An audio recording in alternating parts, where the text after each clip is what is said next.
पुण्यश्लोक अहिल्यादेवी होळकर शेतकरी कर्जमाफी योजना मी आज जाहीर करत आहे। जे शेतकरी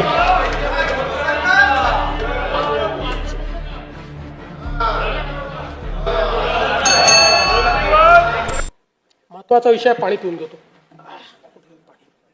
पाणी कुठे ठेवलं माझं?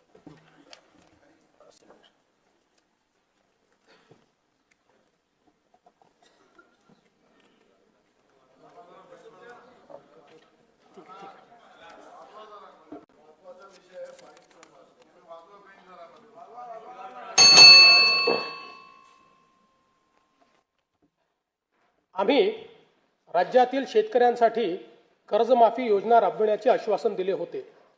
त्याकरिता समिती गठीत केली आहे। राज्यातील 30 सप्टेंबर 2025 रोजी पीक कर्ज थकीत असणाऱ्या पात्र शेतकऱ्यांना 2 लाख रुपयापर्यंत कर्जमाफी देणारी पुण्यश्लोक अहिल्यादेवी होळकर शेतकरी कर्जमाफी योजना मी आज जाहीर करीत आहे।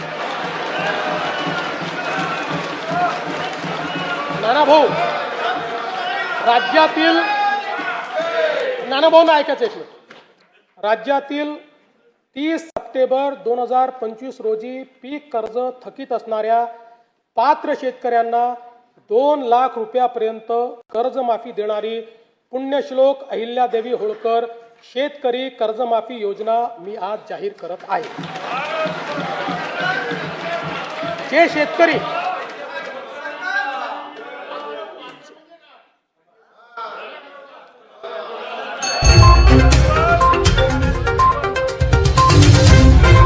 जाहीर केलं तर पात्रच म्हटलं होतं, पात्रच म्हणावं लागतं, अपात्रांना देता येत नाही।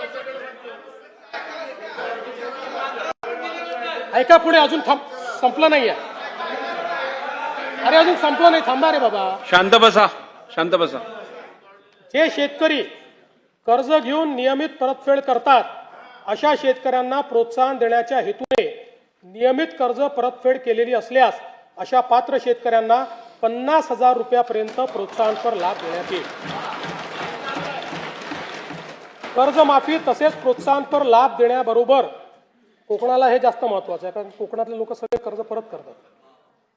कर्जमाफी तसेच प्रोत्साहनपर लाभ देण्याबरोबरच राज्यातील बँकिंग यंत्रणा सक्षम असावी यासाठी समितीच्या शिफारसीतील निकषानुसार निर्णय घेण्यात येईल। शेतकरी वारंवार कर्जबाजारी न होता त्याला कायमस्वरूपी कर्जमुक्त करण्याचा शासनाचा संकल्प असून याबाबत समितीच्या शिफारसी अनुसार दीर्घकालीन उपाययोजना करण्यात येत आहेत। अनुसूचित जाती घटकांच्या सर्वांगीण विकासासाठी राजश्री शाहू महाराज शिष्यवृत्ती योजना, विद्यार्थी वसतिगृहे, भारतरत्न डॉक्टर बाबासाहेब आंबेडकर कृषी स्वावलंबन योजना, लोक साहित्यरत्न लोकशाहीर अण्णाभाऊ साठे नागरी वस्ती सुधार योजना इत्यादी योजना राबविण्यात येत आहेत। महात्मा फुले मागासवर्गीय विकास महामंडळ, साहित्यरत्न लोकशाहीर अण्णाभाऊ साठे विकास महामंडळ, संत रोहिदास चर्मोद्योग आणि चर्मकार विकास महामंडळाद्वारे अनेक योजना राबविण्यात येत आहेत।